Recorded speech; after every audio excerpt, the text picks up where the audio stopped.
Hello. Today it is the book Birth of Bangladesh, The Politics of History and the History of Politics by Nurul Kabir, first published in March 2022. Within 6 months, there was this second impression, which I bought. I did the print a small number of copies so that they could figure out the demand of the book at first. It came to my mind. I'm just curious because second impression was a bit quick one. Also, the last one so far, as 2 years have passed after that. In this part, I will only talk about the author's personal note and prologue of the book, which is more than 40 pages in length. It is important to me as a reader to know why this author wrote this book. That tells me why I will read this book. Though I have already bought my copy, still to read these 1200 plus pages, which include the notes and references, is a big commitment. And those notes and references you simply cannot ignore. After all, it is a pasty book. You know that if you skip the reference, you will miss the background. Without the background, you'll miss the flow or continuity of the history.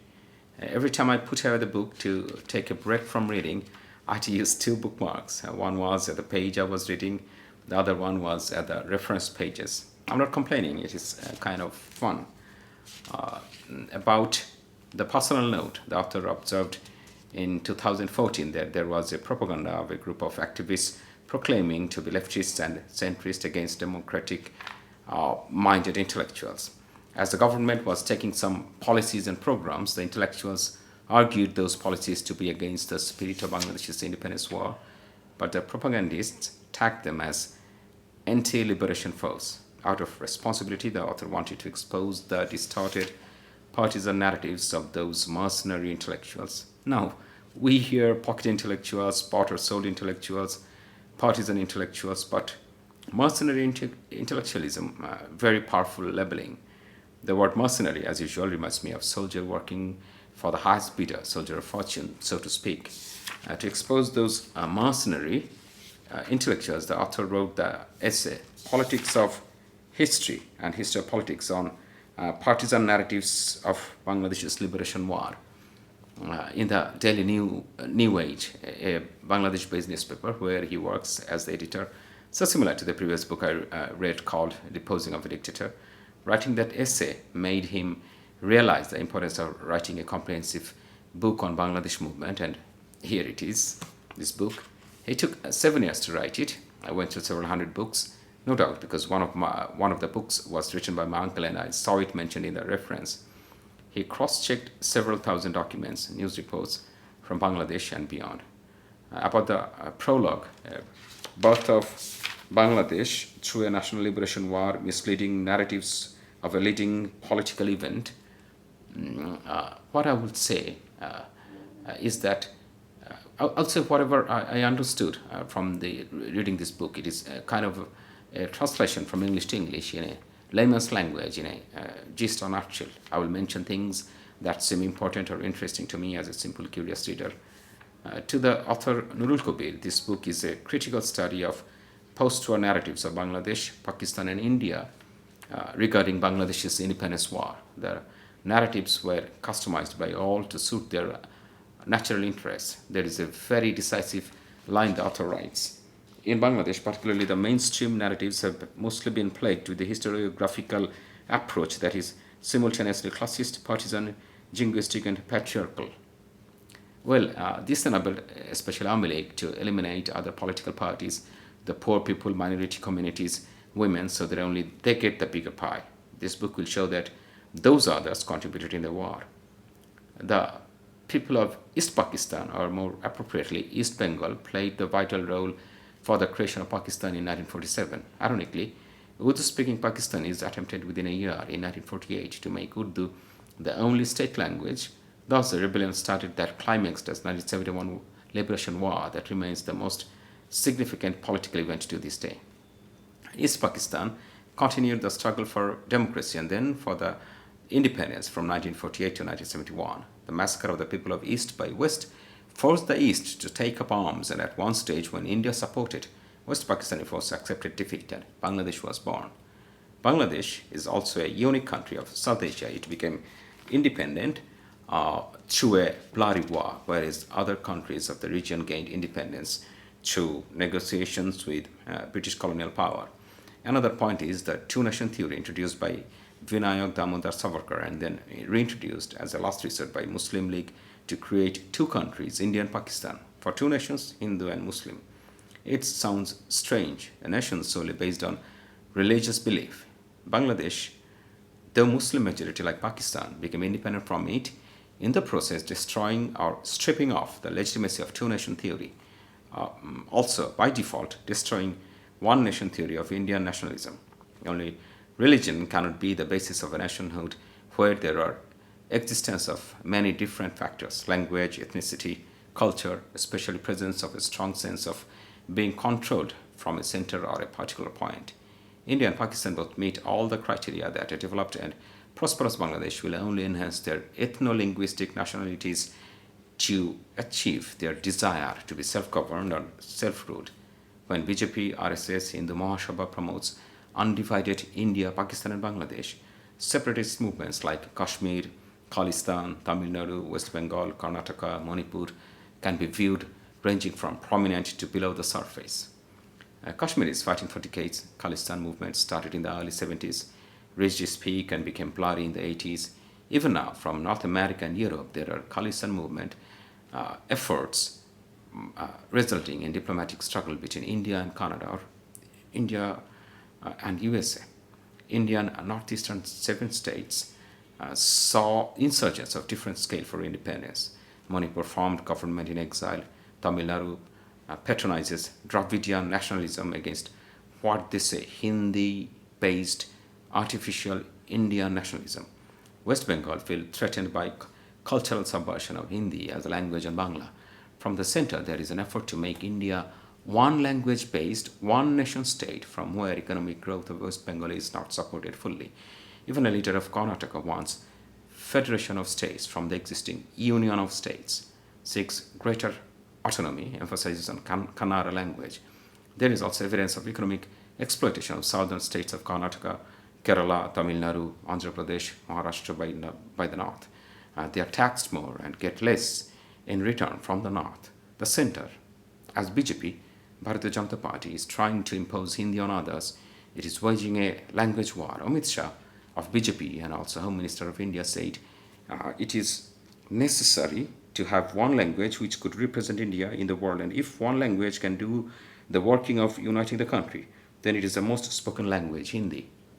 In response, Kamal Hassan, a famous Tamil actor, said, no Shah, Sultan or Shamrat should renege on the promise of unity in the diversity of India. We respect all languages, but our mother language will always be Tamil. The battle for our language will be many times bigger than the Jallikattu protest of 2017. Now, this situation is similar to the disparity and exploitation committed by Pakistan on Bangladesh that started with establishing one language over another. Why most of the time it is language in South Asia? I only wonder.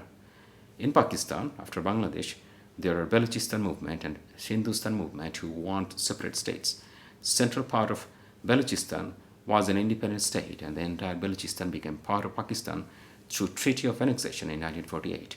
They started independence movement from 1964, Baloch People's Liberation Front. A radical organization was formed in 1973. There were casualties in thousands from both Pakistan, or basically Punjabi army, and Baloch guerrillas. The movement still continues as Baloch Liberation Army, a militant group that was formed in 2000. Pakhtun's separatist movement started in 1947 with Pakhtun's resolution, an autonomous entity of their own. The movement became weak in the 1960s. Even this day, a group of Pakhtuns wants independence. Hindustan movement began basically since 1972, soon after Bangladesh emerged. They organized Freedom March in Karachi. They are also a member of UNPO, Unrepresented Nations and Peoples Organization. Though Bangladesh could not achieve its independence goal of equality, social justice, and human dignity, its human development indicators have surpassed those of India and Pakistan. If this progress continues, it worries politicians and intellectuals of India and Pakistan. They know that A prosperous Bangladesh will encourage all the independence movements of both countries to become separate states. They systematically distort the historical facts and figures of independence movement of Bangladesh to discourage their own regional ones. By undermining role of Bangladeshi freedom fighters, policymakers of both countries try to prevent the youths to follow their path of bravery and ultimate victory. Pakistan customized narrative of Bangladesh war in many ways. One is that Bengalis of East Pakistan are always disloyal to West Pakistan. Pakistan characterizes that the war between India and Pakistan resulted in emergence of Bangladesh. Pakistani historian write, there was a war between India and India occupied East Pakistan and arrested 90,000 Pakistani civilians and soldiers. Another narrative is India again attacked Pakistan, and as a result, East Pakistan became Bangladesh.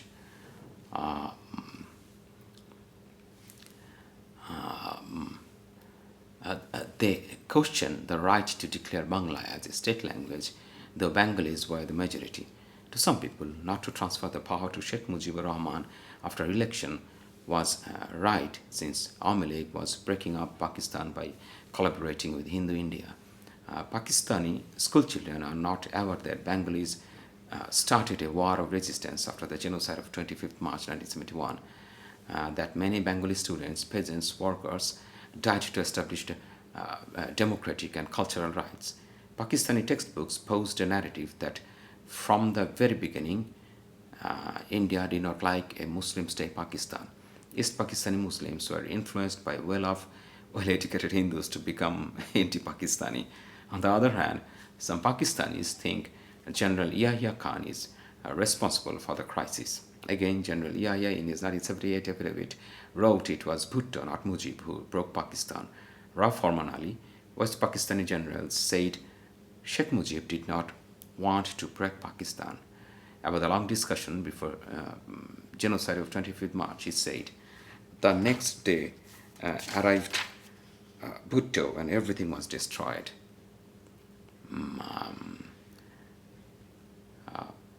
Again, Bhutto blamed Sheikh Mujib. He accused him of being a secessionist. He also blamed Yahya.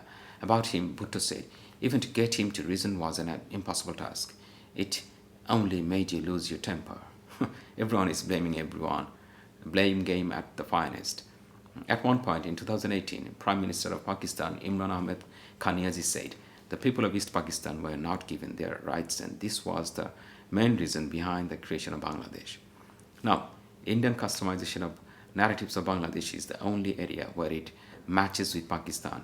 India declares 16th December as Victory Day, as victory over Pakistan. The narrative is India won the 1971 war against Pakistan that they started on December 3 and ended on December 16. In 2020, Press Bureau of Information of India announced from December 16, the nation will be celebrating 50 years of India-Pak war. And also, in December 1971, the Indian Armed Forces secured a decisive and historic victory over Pakistan Army, which led to creation of a nation, Bangladesh. But in the time of war, India rejected to be a part of it. They denied Islamabad's claim that it is an India-Pakistan war. Even in Indian parliament, then Prime Minister Indira Gandhi said that Pakistan wants to transform the struggle of people of Bangladesh into an India-Pakistan confrontation. Even though the war was started by Mukti Bahini, freedom fighters of Bangladesh, soon after the genocide of 25th March, Indira Gandhi continued to say that Bangladesh was liberated in 14 days. But this was not the case. A proof is the Indian forces war in 1987 in Sri Lanka.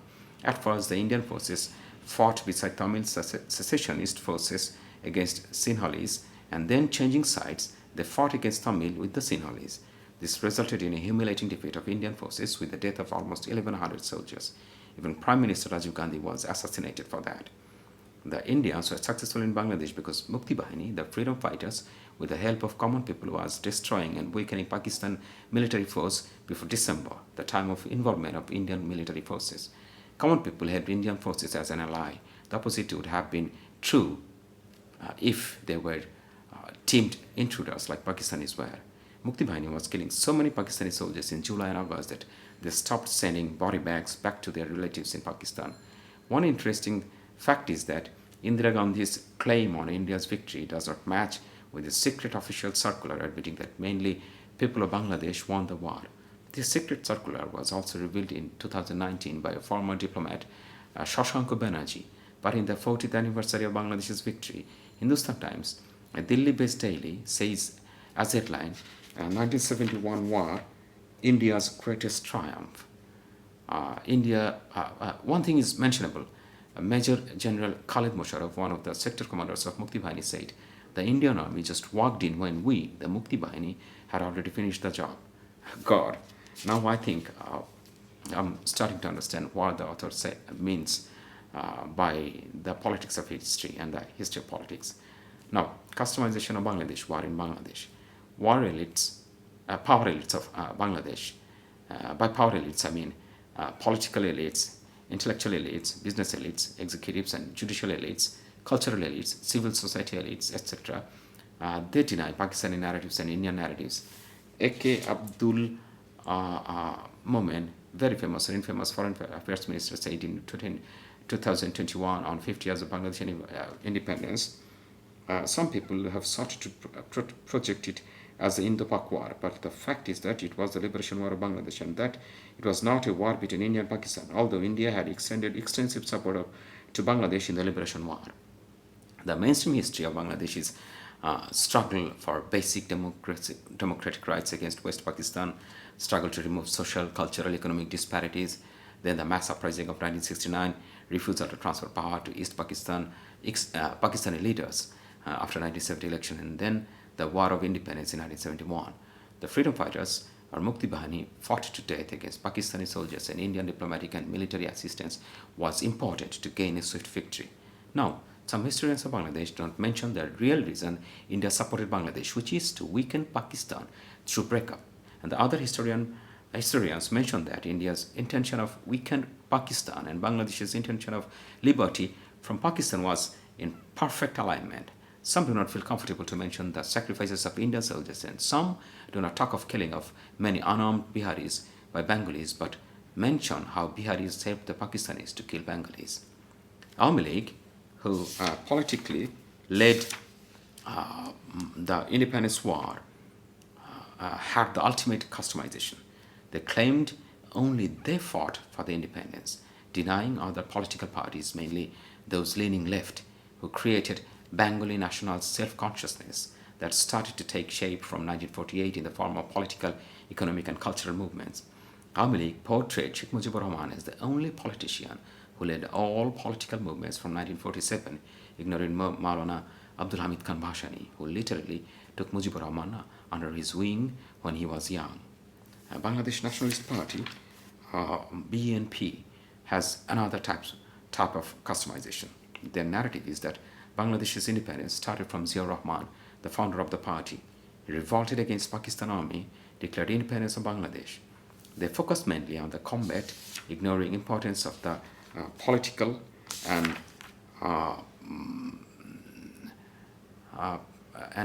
diplomatic activities around the world conducted by others. One common scenario was that these two political parties formed government and they changed the narrative of war, undermining the other party and the party leader. Both parties ignored the contribution of minorities and women in the war. When the women participated in the war actively, most of them provided food and shelter to the guerrilla warriors of Mukti Bahini. But women are mostly depicted as rape victims where the atrocities are committed by the Pakistani soldiers. And even though 80% of the freedom fighters were peasants or laborers or factory workers and their sons, the narrative is that most fighters were middle-class people. Through this narrative, both parties get the opportunity to ignore the rights or needs of the poor, whom the post-independent Bangladesh failed miserably to provide. What a shame. A curious, questioning mind to scrutinize narratives of past history to challenge historical events is important for building a vibrant, progressive society or country. The mass people are barred from knowing the history so that it would be easier for the power elites to suppress them. They give excuses like national security, social stability, religion when they need to bend the events of history to gain through that narrative. The author here will analyze notions and narratives of Bangladesh movement from different local and foreign sources, authors, orators, then to reconstruct the history of Bangladesh where millions participated. He also studied that the war did not progress in a linear way as Amali claims. Rather, there were conflict among various factions, differences of opinions, tension between Indian forces and Bangladesh forces. He wrote, history cannot reach its logical goal until and unless its inherent promises are met, or, in other words, the claims of history are settled. The author gave information that could be conflicting, confusing, unfamiliar, tough to accept. That means the reader has to keep an open mind or open head. In the next video, I'll talk about chapter 1. It has 100 pages. Take care. Goodbye.